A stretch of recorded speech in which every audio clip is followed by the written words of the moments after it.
Bonjour à tous, je fais une seconde vidéo sur le recrutement en France et mes expériences, je ne vais pas dire vos expériences, mais mes expériences en entreprise. Enfin, quelques-unes, et d'ailleurs ces expériences ne sont pas forcément notées sur mon CV, parce qu'on ne peut pas tout noter sur un CV, voilà. Il faut faire le tri en fonction du poste et du recrutement. Alors voilà, je vous raconte tout ça tout de suite après.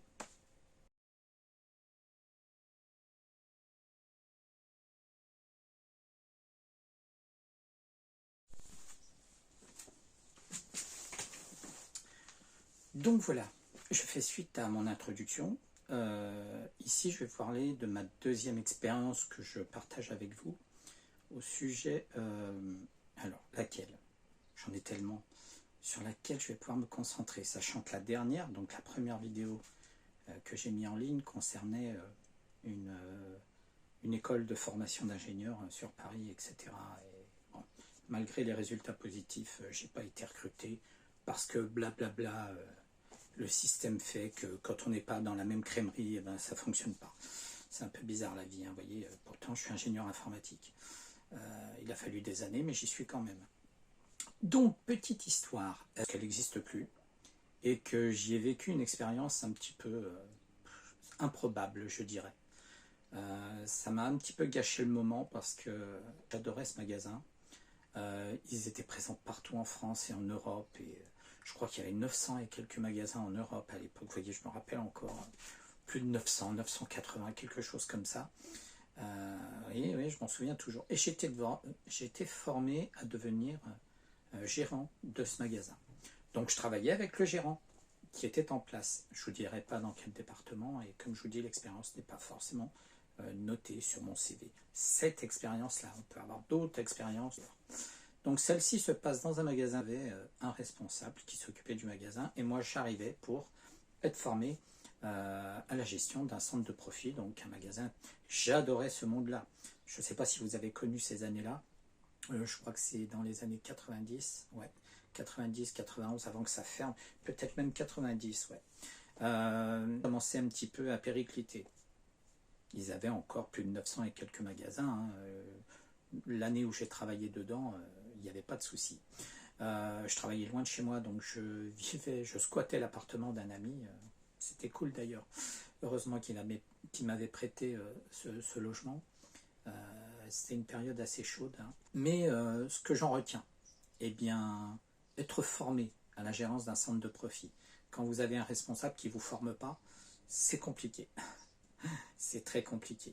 Vous voyez bien que vous servez de larbin dans cette entité-là, et ce qui est agaçant. Pourquoi je vous dis ça? Premièrement, les conditions de travail est horrible, horrible. C'est de l'exploitation humaine, c'est franchement de l'exploitation humaine.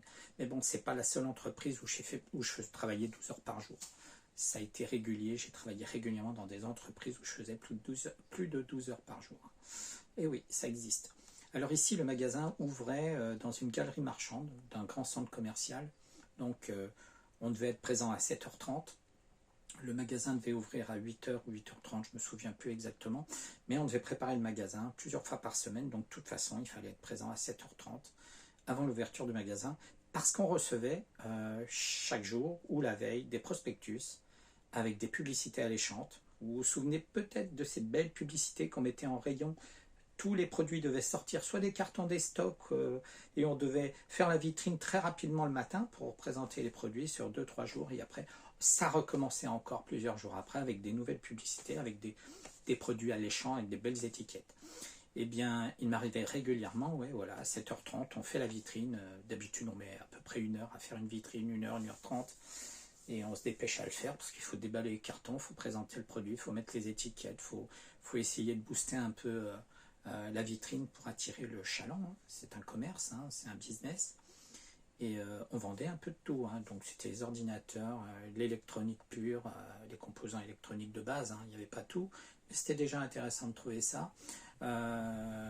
Qu'est-ce qu'il y avait d'autre? Les chaînes hi-fi, des petits moniteurs. Et la partie centrale du magasin, c'était des ordinateurs. J'ai jamais eu les moyens de m'en acheter un à cette époque-là. Mais ils étaient très intéressants, hein. Ils avaient un BIOS intégré avec des applications intégrées au BIOS. C'était vraiment très intéressant. Moi, je les trouvais exceptionnellement bien développés pour ce que c'était à l'époque. Qu'est-ce que je voulais vous dire? Donc, je commençais mes journées très tôt et je finissais mes journées à la fermeture de la galerie marchande, c'est-à-dire en moyenne 9h30, ça pouvait être 10h certains soirs. Je crois que c'est les samedis que c'était 10h. Enfin, vous voyez, je me souviens plus tellement les horaires que j'avais, mais c'était très long. Et le problème, il n'est pas là. Le problème, on peut commencer tôt et finir tard, si on a une coupure entre les deux et qu'on puisse vivre correctement. Eh bien, moi, non. Impossible. Ce responsable de magasin partait. L'après-midi, en pleine journée, entre midi et deux, c'était régulier. C'était plusieurs fois par semaine. Bon, j'ai appris par la suite, par les collègues qui travaillaient dans d'autres magasins à côté, qu'il avait une occupation un peu diverse. Bon, c'est pas mon souci à moi, mais voilà. Donc, j'étais dans le magasin de 7h30, 8h le matin, ça dépendait des fois, jusqu'à 21h30 le soir. Et certains week-ends, 10h d'ailleurs. C'était un peu long. Un peu long, et sachant qu'en plus je devais garder le magasin ouvert, bien sûr, au moment où ce responsable partait, je devais rester présent, donc j'avais besoin de manger, de faire une pause, je devais manger en face du magasin. Heureusement pour moi, il y avait un petit commerce qui faisait des plats rapides, qui était juste en face, donc je me positionnais là, les autres collègues ils rigolaient à chaque fois que je venais manger, parce que je préparais, je demandais mon petit plat basique, hein, pas très cher, hein, je n'avais pas trop les moyens. Je préparais mon plat, je commence à... La sonnette du magasin sonne, je suis obligé de quitter là où je suis en ma pause, vous voyez, entre midi 14h, midi 15h, on a une pause. C'était ça, hein, pour faire moins d'heures. Eh ben non, je devais être présent du matin jusqu'au soir, c'est-à-dire une amplitude qui est quand même assez importante, de 7h30, 8h à 21h30 le soir, hein, à peu près. Donc les journées étaient très longues et on travaillait du mardi au samedi soir. Ouais. Donc très fatigant, et bien sûr à chaque fois le responsable n'était pas présent dans ce magasin, il partait tout le temps, il avait toujours autre chose à faire.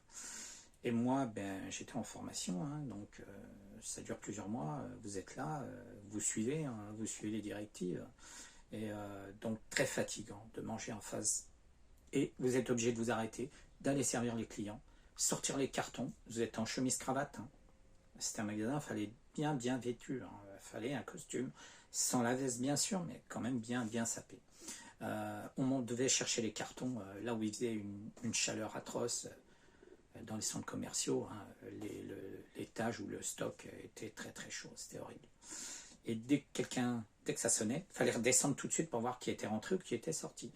Et quand on est tout seul à faire ça, c'est pas évident. Donc il m'est arrivé régulièrement cette chose-là. Je me retrouvais tout seul à gérer le magasin.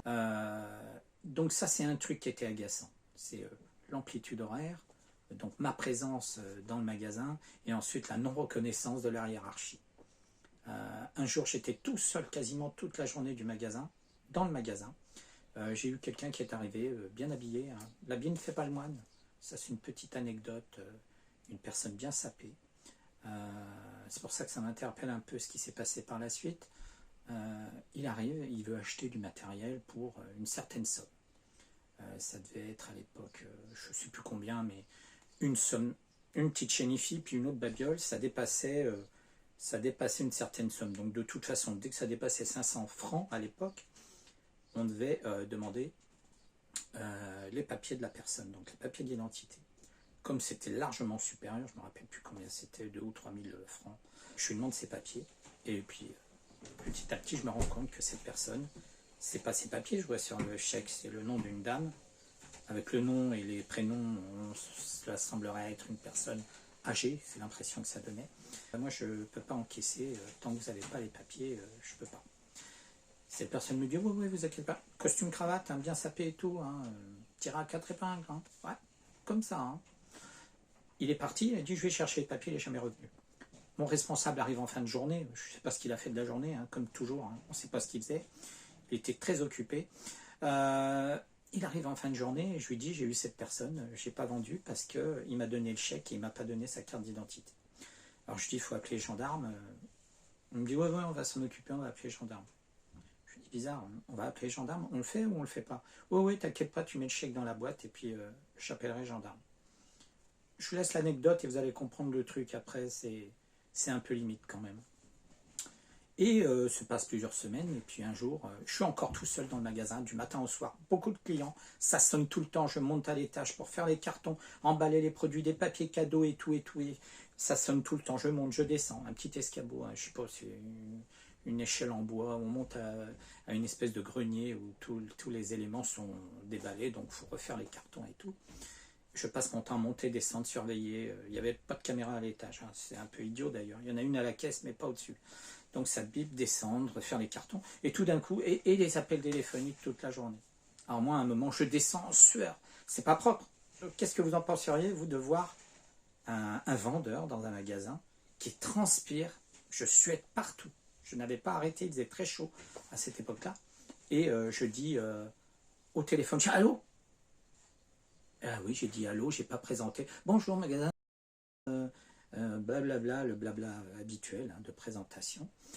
J'ai pas fait, j'ai fait allô directement. Et la personne au bout du téléphone, c'est la personne qui m'avait recruté.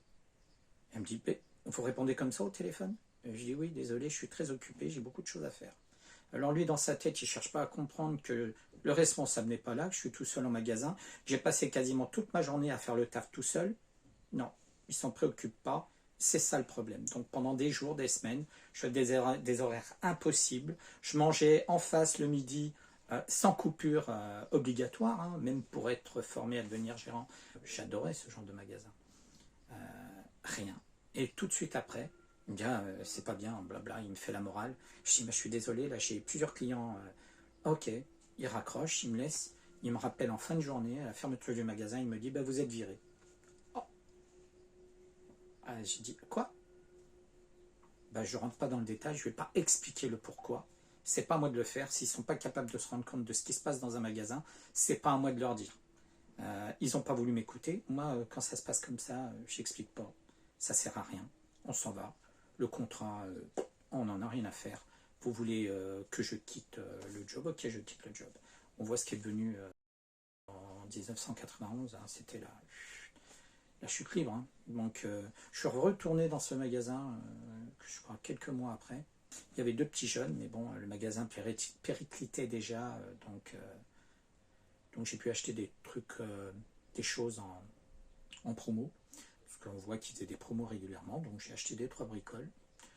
Et puis quelques mois après, ce magasin a fermé, et d'autres magasins en France ont fermé aussi. Et c'est vraiment dommage. J'aimerais bien que ce genre de magasin existe de nouveau. Parce qu'actuellement, à part des spécialistes un peu partout en France qui font que de l'électronique, que certains ordinateurs monocartes, enfin voilà, des petits trucs tout simples pour bricoler, etc., on n'a plus ce genre de magasin. Et pourtant, je trouvais ça très intéressant. Ça touchait à l'hi-fi, ça touchait aux ordinateurs, hi-fi haut de gamme quand même. Il y avait de l'électronique pour ceux qui bidouillaient un peu l'électronique.